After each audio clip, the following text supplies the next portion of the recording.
Olá pessoal, eu sou Ítalo Antônio Duarte de Oliveira e eu vou dar início à apresentação do nosso seminário, cujo título é MQTTS, a Publish Subscribe Protocol for Wireless Sensor Networks. Como introdução, gostaríamos de destacar a relevância que tem tomado as redes de sensores sem fio, do inglês Wireless Sensor Network, que aqui nós chamaremos bastante de WSN. Como podemos observar, o trabalho base que nós tomamos ele é de 2008. E desde então, desde essa época, já era notória a importância das redes de sensores sem fio, principalmente em questões comerciais, tecnológicas, com aplicações para automação industrial, gestão de ativos, monitoramento de ambientes e muitos outros. E a maioria dessas aplicações, elas necessitam fazer a comunicação dos dados coletados pelos sensores com as redes tradicionais, como a internet, a LAN. Então, as WSNs, elas precisam ser integradas nessas redes tradicionais. E normalmente essa integração é feita por meio de gateways. Então, muitos componentes, os sensores e atuadores, eles coletam os dados dos seus ambientes e enviam aos gateways para que eles possam repassá-los. E é bom a gente saber que dentro desse contexto, no contexto das redes de sensores sem fio, devido ao dinamismo da rede, os sensores e atuadores que ali estão, eles podem ter seus endereços alterados a qualquer momento. E dentro desse contexto é que nós vamos acabar trabalhando a problemática desse assunto. Então agora a gente consegue descrever um pouco melhor o problema abordado pelo artigo em questão. Começando aqui pelo endereçamento dos dispositivos, porque sabemos que mesmo em redes estáticas, alguns protocolos de rede, como o Zigbee, eles mudam o endereço dos dispositivos de tempos em tempos. E isso pode ser um problema para a abordagem convencional de endereçamento, porque agora a gente está considerando uma natureza dinâmica e temporalmente acoplada. Um segundo problema seria o dinamismo, a interação entre dispositivos e sensores atuadores. Porque uma vez que uma aplicação deseja fazer todo esse gerenciamento, ela vai precisar manter um endereço de muitos, de um número muito grande de nós. E além disso, na maioria dos casos, essas aplicações elas estão mais interessadas em saber de fato qual que é o conteúdo do dado do que nos endereços dos dispositivos. E, por fim, podemos citar um último problema, que seria o caso onde várias aplicações estão interessadas em um único dispositivo observado. Nesse caso, haveria uma sobrecarga do dispositivo, aí seja um sensor ou um atuador, porque ele precisaria fazer essa comunicação de forma paralela. E isso acabaria excedendo a sua capacidade, que já é limitada, porque normalmente esses são dispositivos simples e muitas vezes baratos. Diante dos problemas que foram apresentados, a proposta então seria adotar uma tecnologia baseada na comunicação centrada em dados, porque dessa forma a informação ela seria entregue aos consumidores em função de seus conteúdos e interesses, e não mais com base nos seus endereços. E o sistema mais conhecido, baseado em comunicação centrada em dados, seria justamente o Publish Subscribe. Eles são muito conhecidos, principalmente pelas suas características de escalabilidade, por proporcionar uma topologia dinâmica e também pela característica de desacoplamento entre os dispositivos. Então, é aí nesse contexto que surge a proposta do MQTTS, que nada mais é do que uma extensão de implementação do protocolo MQTT, que vem do inglês Message Queuing Telemetry Transport, que nós vamos explicar um pouco melhor, com mais detalhes, durante o nosso seminário. Então, aqui um comentário inicial sobre o protocolo proposto, seria o tipo de Publish Subscribe utilizado.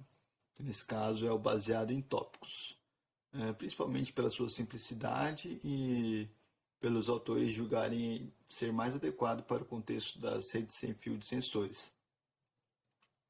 Então, né, de acordo com a imagem, um subscriber ele envia uma mensagem para informar ao broker do seu interesse em um tópico desejado, enquanto o publisher ele envia uma mensagem que contém os dados a serem publicados, além do tópico relacionado.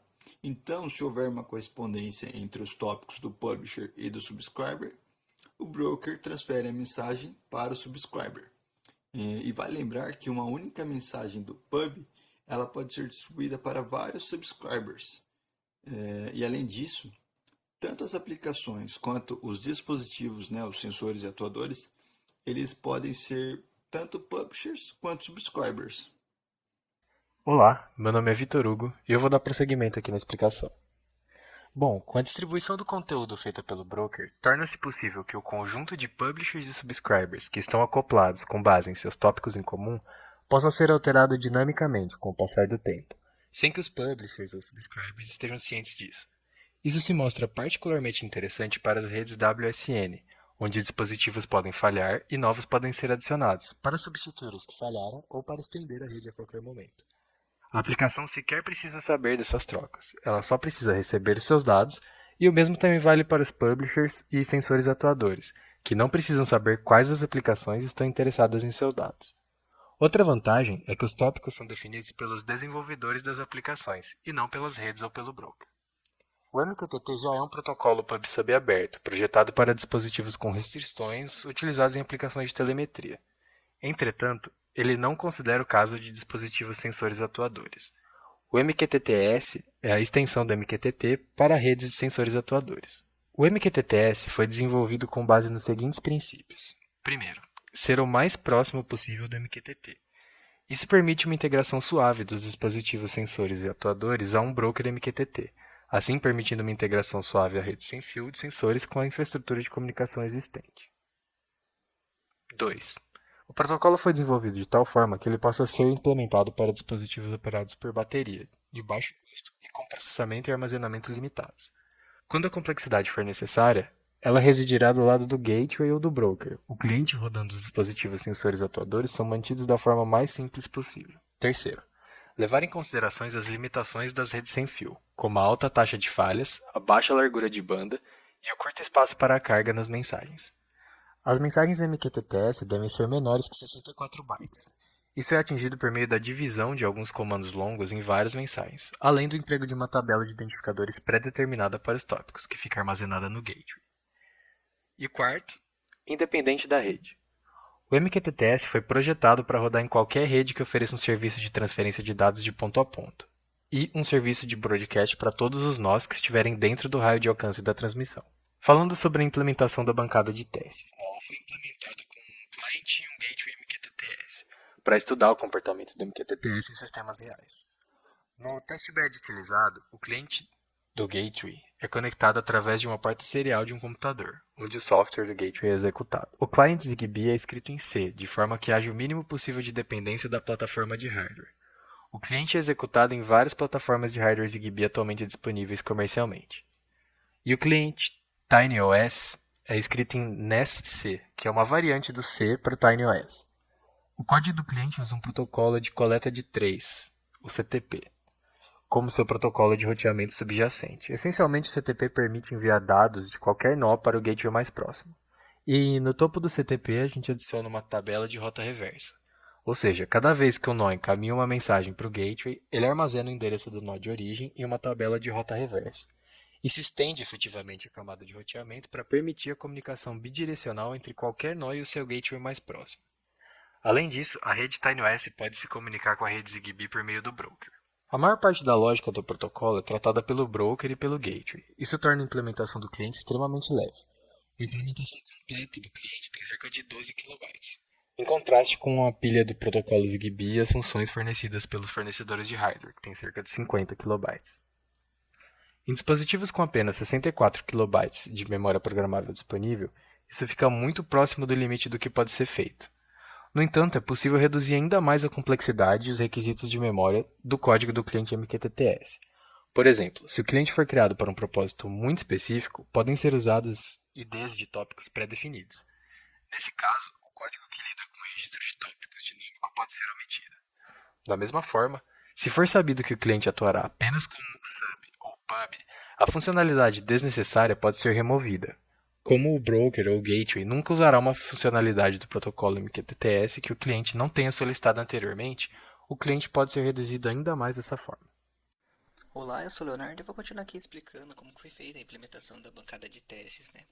O gateway do MQTT-S foi escrito em Java e usa a API Java Communications para se comunicar com os dispositivos de gateway pela porta serial.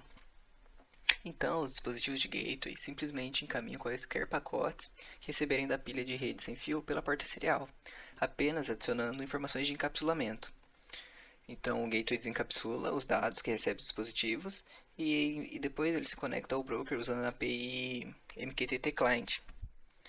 Em seguida, o gateway armazena informações de sessão para qualquer dispositivo cliente que se conecte por meio dele ao broker. A maior parte do tratamento da sessão, estado do protocolo e outros processamentos do protocolo são feitos no broker. E se um cliente alterar o gateway, ele apenas emitirá novamente um connect. O gateway encaminha a solicitação de conexão ao broker. O broker então percebe que o cliente já está conectado por meio de um gateway diferente. Ele fechará a conexão com o primeiro gateway e, se não tiver sido instruído a limpar uma nova sessão, transferirá para o novo gateway. Este recurso do MQTT garante que a mudança do gateway não resulte na perda da sessão. Além disso, atualmente não é possível enviar mensagens com o QoS 1 ou 2 do broker para o dispositivo cliente. O motivo para isso é que o gateway não pode atrasar. Também foram descritas no artigo as abordagens de alguns problemas encontrados, como eles poderiam resolver. E, a princípio, devido a uma questão, essa questão que eu falei anteriormente, do MQTT Client API, a implementação do protocolo, devido à versão do MQTT Client API, como eu falei anteriormente, essa implementação do gateway do protocolo MQTT foi relatada que possuía dois problemas abertos. Um deles é o caso de ocorrer uma falha humana, tornando impossível o disparo da mensagem de perda de conexão, que é o will message. O outro é a impossibilidade do envio de mensagens com o QoS 1 ou 2 do broker para os clientes, como eu havia falado. E uma maneira de contornar esse problema seria os